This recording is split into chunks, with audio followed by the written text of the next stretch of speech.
Welcome to my channel, my Showbiz Corner. Viewers, supporters, subscribers. Hello Etiens, isang nakaka-proud din isipin na may isang Jane De Leon, isang sumisikat na young star sa ABS-CBN at isang Darna na nahumaling din at naglabas ng damdamin tungkol sa SB19, especially kay Ken or Philip Suzon.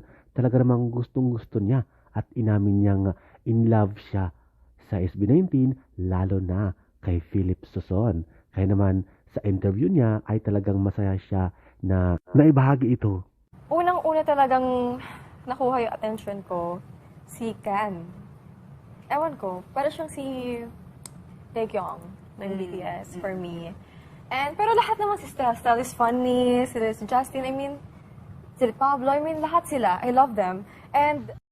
At sino ba naman hindi matuwa at proud? Isang magandang babae ang nakuha ang atensyon niya ni Ken or Philip dahil sobrang talented ang mga boys natin, lalo na kay Ken or Philip Suzon.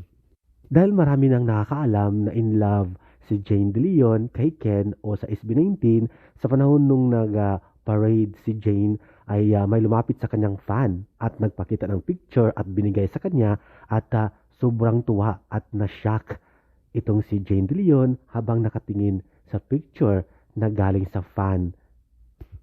Unang-una talagang nakuha yung attention ko, si Ken. Ewan ko, para siyang si Taecyeong ng BTS for me.